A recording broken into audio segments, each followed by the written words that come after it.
Assalamualaikum warahmatullahi wabarakatuh. Perkenalkan, nama saya Nada Salsabila Azahra dengan NIM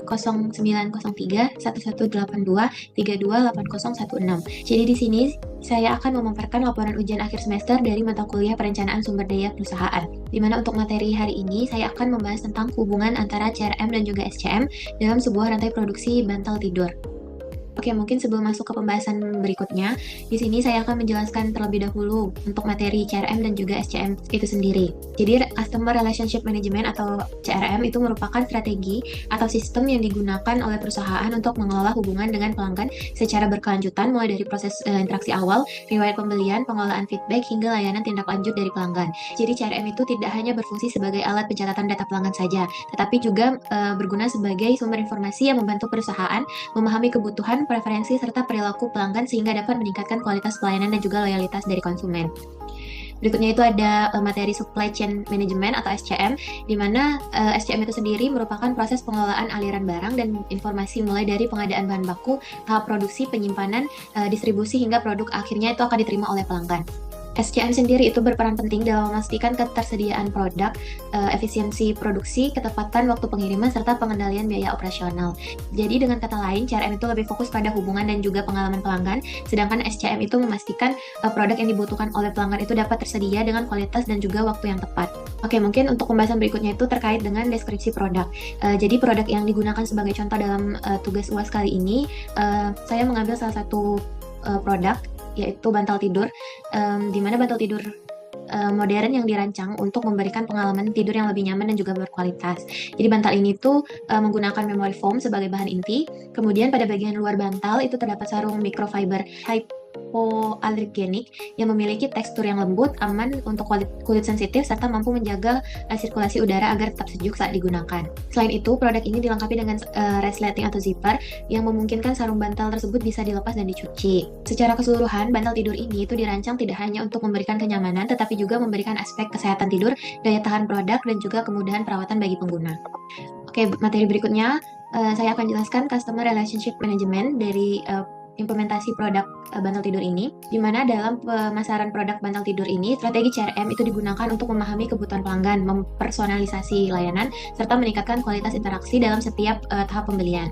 Berikut ini telah saya buat tabel untuk strategi CRM meliputi upselling dan juga cross-selling yang sesuai dengan preferensi pelanggan. Jadi bisa dilihat di sini terdapat segmentasi pelanggan yang saya bagi menjadi 5 segmentasi pelanggan. Berikutnya itu ada media yang digunakan untuk penerapan strategi CRM itu sendiri. Berikutnya itu ada periode atau waktu implementasi dari strategi ini sendiri. Berikutnya itu ada aktivitas CRM, layanan upselling, dan juga cross-sellingnya. Oke, mungkin untuk segmentasi pelanggan yang pertama itu ada pembeli baru atau first time buyer, di mana media yang dapat diterapkan itu melalui website dan juga marketplace. Untuk waktu implementasinya sendiri itu bisa dilakukan saat pembelian pertama. Aktivitas CRM yang bisa dilakukan itu yang pertama ada pengumpulan data melalui checkout form, yang kedua itu ada follow up welcome message setelah pembelian. Untuk layanan upsellingnya itu sendiri itu ada 2. Yang pertama itu ada penawaran varian ukuran yang lebih besar, dan yang kedua itu ada upgrade sarung premium with cooling technology. Untuk layanan cross-selling itu sendiri itu dapat berupa penawaran produk tambahan seperti pillowcase, cadangan, atau spray aromaterapi. Untuk segmentasi pelanggan yang kedua itu ada pelanggan yang memberikan review, di mana untuk media yang dapat digunakan itu bisa berupa email dan juga WhatsApp marketing, dan waktu implementasinya itu sekitar 3-7 hari setelah barang tersebut diterima oleh konsumen. Untuk aktivitas CRM-nya sendiri itu yang pertama ada mengirimkan ucapan terima kasih, dan yang terakhir itu meminta ulasan dan juga feedback dari customer-nya. Untuk layanan upselling-nya sendiri itu bisa memberikan diskon khusus untuk pembelian kedua dengan upgrade memory foam berupa soft atau juga frame. Dan untuk layanan cross-selling-nya sendiri itu bisa memberikan bundle paket sleepwear atau sleep mask. Oke, mungkin untuk segmentasi pelanggan yang ketiga itu ada pelanggan loyal atau repeat order, di mana untuk media yang dapat digunakan itu bisa berupa member loyalty system, dan waktu implementasinya itu secara bulanan. Untuk aktivitas CRM-nya sendiri itu terdapat analisis pola pembelian pelanggan dan mengirimkan rekomendasi secara personal. Untuk layanan upsell-nya sendiri itu dapat berupa penawaran limited edition, itu dapat berupa warna khusus atau custom nama. Untuk layanan cross-selling-nya sendiri itu bisa berupa membership bundle yang terdiri dari bedsheet, booster pillow, atau juga duvet ringan. Untuk segmentasi pelanggan yang keempat itu ada pelanggan dengan keluhan atau ratur, di mana untuk Media yang digunakan itu dapat berupa customer support atau juga help desk, dan untuk waktu pengimplementasiannya itu saat muncul keluhan dari customer. Untuk aktivitas CRM sendiri itu dapat berupa menangani komplain produk dengan cepat dan juga survei kepuasan penyelesaian dari masalah tersebut. Untuk layanan upselling-nya sendiri itu bisa berupa upgrade layanan garansi, dan untuk cross-selling-nya itu dapat berupa penawaran voucher potongan untuk pembelian aksesoris pendukung tidur. Dan untuk segmentasi pelanggan yang terakhir itu ada pelanggan potensial atau pengunjung website tanpa membeli.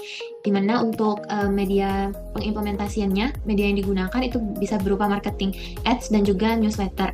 Dimana untuk waktu pengimplementasiannya itu bisa di 1-2 minggu setelah kunjungan. Untuk aktivitas CRM sendiri itu dapat berupa mengirimkan email edukasi tentang manfaat memory foam dan juga kesehatan tidur, serta memberikan kupon diskon terbatas.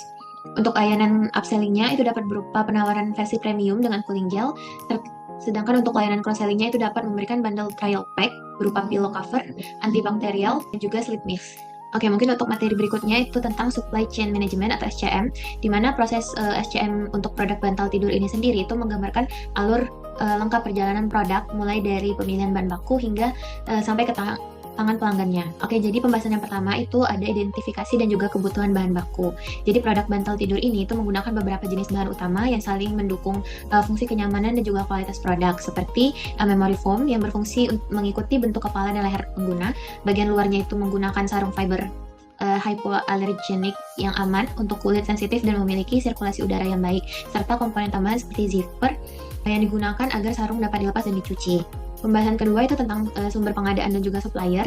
Jadi bahan baku untuk bantal tidur premium ini itu diperoleh dari beberapa supplier sesuai dengan kategori material yang dibutuhkan. Jadi untuk memory foam itu sendiri itu berasal dari produsen lokal maupun impor, tergantung standar kualitas, sertifikasi, dan spesifikasi kenyamanan yang ditentukan oleh perusahaan.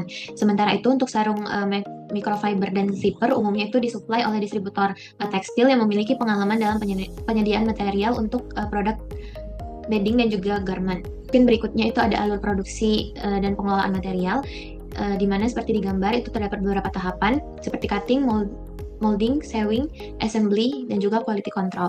Untuk tahap cutting itu sendiri, itu adalah tahap di mana memory foam itu dipotong menggunakan mesin berpresisi tinggi untuk memastikan ukuran dan juga ketebalan itu seragam sesuai dengan spesifikasi desain. Yang kedua itu ada molding, di mana potongan memory foam sebelumnya itu akan melalui proses pembentukan menggunakan cetakan khusus agar menghasilkan kontur ergonomis yang dapat memberikan dukungan optimal bagi kepala dan juga leher. Berikutnya itu ada tahap sewing, di mana sarung bantal itu diproduksi melalui beberapa proses penjahitan dengan menggunakan kain microfiber dan juga zipper yang berkualitas tinggi. Tahap berikutnya adalah assembly, di mana setelah komponen itu siap, memory foam dimasukkan ke dalam sarung dengan hati-hati untuk menjaga bentuk dan juga struktur bantal. Dan yang terakhir itu ada tahap quality control, di mana tahap ini merupakan tahap terakhir adalah pemeriksaan kualitas secara menyeluruh. Setiap bantal itu diuji dari segi bentuk, kenyamanan, kerapian jahitan, elastisitas foam, serta memastikan tidak ada cacat material sebelum dilanjutkan ke tahap pengemasan. Oke, mungkin untuk pembahasan berikutnya itu tentang penyimpanan dan juga manajemen gudang, di mana produk yang telah lolos dari proses quality control sebelumnya itu kemudian dipindahkan ke area gudang penyimpanan untuk menunggu proses pengemasan dan juga pengiriman. Dan mungkin untuk berikutnya itu tentang distribusi dan juga logistik. Jadi produk yang sudah melalui proses penyimpanan dan siap dikirim akan dialirkan ke berbagai jalur distribusi sesuai dengan strategi pemasaran dan juga segmentasi pasar. Distribusi tersebut itu dapat mencakup pengiriman ke gudang marketplace, reseller, toko retail, atau langsung ke konsumen melalui platform e-commerce. Oke, berikutnya itu ada proses penyerahan produk ke pelanggan, di mana pengiriman produk ke pelanggan ini dapat dilakukan melalui berbagai jenis layanan logistik seperti kurir instan, ekspedisi reguler, ekspedisi kargo, atau layanan same day delivery. Oke, mungkin yang terakhir itu ada diagram alur supply chain, di mana alur supply chain management untuk bantal tidur ini dimulai dari pengadaan bahan baku dari supplier yang telah diseleksi berdasarkan kualitas dan juga ketersediaan pasokan, di mana material itu akan diterima dan kemudian diproses ke fasilitas produksi hingga menjadi produk akhir. Setelah selesai produksi, setiap unit itu diperiksa kualitas untuk memastikan memenuhi standar perusahaan. Produk yang telah lolos pemeriksaan selanjutnya akan dicatat dalam sistem inventaris dan akan disimpan ke gudang hingga siap didistribusikan. Dari gudang, bantal itu dialirkan ke berbagai kanal penjualan seperti marketplace, reseller, atau toko fisik. Tahap yang terakhir adalah pengiriman ke pelanggan menggunakan metode logistik yang sesuai dengan tujuan memastikan produk tersebut tiba dalam kondisi baik dan juga tepat waktu. Oke, pembahasan berikutnya itu ada hubungan CRM dan juga SCM dalam proses produksi. Jadi hubungan antara CRM dan juga SCM ini itu memainkan peran penting dalam meningkatkan efektivitas produksi dan juga distribusi produk. Di mana melalui CRM, perusahaan itu memperoleh data dan juga insight langsung dari pelanggan, mulai dari preferensi produk hingga keluhan dan juga pola pembelian. Nah, mungkin dari contoh tersebut itu dapat dilihat bahwa data CRM itu sangat berpengaruh terhadap keputusan dalam SCM. Informasi seperti preferensi ukuran, kualitas produk, tren, dan juga feedback dari pelanggan itu menjadi bahan penting untuk mengatur produksi, stok, distribusi, dan juga perbaikan layanan. Mungkin pembahasan berikutnya itu ada permasalahan yang mungkin timbul pada CRM dan juga SCM. Jadi berbagai tantangan itu dapat muncul dalam pengelolaan CRM dan juga SCM, terutama ketika bisnis itu semakin berkembang dan alur operasional itu menjadi lebih kompleks. Permasalahan seperti ketidaksesuaian stok, keterlambatan supplier, kesalahan dalam prediksi permintaan, hingga keluhan pelanggan itu dapat berdampak langsung pada kinerja penjualan dan juga reputasi merek. Mungkin dari berbagai permasalahan pada CRM dan juga SCM itu bisa muncul di berbagai tahap operasional, mulai dari pengelolaan stok, koordinasi dengan supplier, prediksi permintaan, hingga layanan pelanggan dan kualitas produk. Masalah-masalah tersebut itu jika tidak ditangani dengan baik dapat mempengaruhi kepuasan pelanggan, efisiensi produksi, dan juga reputasi bisnis secara keseluruhan. Nah, untuk pembahasan berikutnya itu ada solusi dan juga strategi perbaikan dari CRM dan juga SCM. Jadi setelah mengetahui beberapa permasalahan yang mungkin akan timbul pada CRM dan juga SCM, langkah berikutnya adalah melihat solusi dan juga strategi perbaikan yang dapat diterapkan. Tujuan dari pencarian solusi dan juga strategi ini adalah untuk mengurangi kendala operasional, meningkatkan efisiensi, serta menjaga kepuasan pelanggan agar bisnis tersebut dapat berjalan lebih lancar dan juga optimal. Mungkin berikut beberapa langkah-langkah atau solusi yang dapat direkomendasikan. Yang pertama itu ada penggunaan ERP terintegrasi, di mana dengan sistem ERP atau Enterprise Resource Planning yang menyatukan data produksi, gudang, supplier, dan penjualan perusahaan itu dapat memantau stok secara real time, mengurangi kesalahan informasi, dan juga mempercepat pengambilan keputusan. Yang kedua itu ada forecasting berbasis data, di mana di solusi ini tuh menggunakan analisis data untuk memprediksi permintaan produk secara lebih akurat, dapat membantu perusahaan itu menyesuaikan produksi, mencegah kelebihan stok, dan juga mengurangi resiko kekurangan barang. Untuk solusi yang ketiga itu ada diversifikasi supplier, di mana pada solusi ini kita menjalin kerjasama dengan berbagai supplier guna mengurangi resiko keterlambatan bahan baku, sehingga produksi itu tetap berjalan lancar meski salah satu supplier itu mengalami kendala. Solusi yang keempat itu adalah warehouse automation, di mana kita menerapkan teknologi otomatisasi di gudang seperti sistem pencatatan stok digital, robotik, atau barcode scanning, meminimalkan kesalahan manusia, mempercepat proses pengambilan barang, dan juga meningkatkan efisiensi operasional. Dan solusi yang terakhir itu ada CRM automation dan juga chatbot, di mana kita menggunakan sistem CRM otomatis dan juga chatbot guna membantu mempercepat respon terhadap pertanyaan pelanggan, mempermudah pengelolaan data pelanggan, dan juga meningkatkan kepuasan serta loyalitas pelanggan. Oke, mungkin kita masuk ke bagian terakhir, itu ada kesimpulan, di mana integrasi antara Customer Relationship Management atau CRM dengan Supply Chain Management atau SCM itu menjadi faktor penting dalam memastikan keberhasilan produksi dan juga distribusi dari produk bantal tidur ini. CRM, di mana CRM menyediakan informasi mengenai kebutuhan, preferensi, serta masukan dari pelanggan yang kemudian dimanfaatkan oleh SCM untuk menyesuaikan jumlah produksi, kebutuhan bahan baku, dan juga strategi pengiriman agar lebih efisien dan juga tepat sasaran. Seperti yang telah dijelaskan sebelumnya, berbagai tantangan yang mungkin muncul seperti keterlambatan supplier, stok tidak akurat, dan juga keluhan dari pelanggan itu dapat diatasi melalui solusi penerapan sistem ERP terintegrasi, forecasting berbasis data, diverifikasi supplier, otomatisasi gudang, serta CRM automation. Di mana secara keseluruhan kolaborasi yang kuat antara CRM dan juga SCM itu memungkinkan perusahaan bekerja lebih responsif dan juga efisien, sekaligus memberikan pengalaman terbaik bagi pelanggan, menjaga kualitas produk, dan juga meningkatkan daya saing di pasar. Oke, mungkin sekian pemaparan dari saya terkait hubungan antara CRM dan juga SCM pada rantai produksi bantal tidur ini. Saya mohon maaf apabila ada kesalahan. Saya akhiri. Wassalamualaikum warahmatullahi wabarakatuh.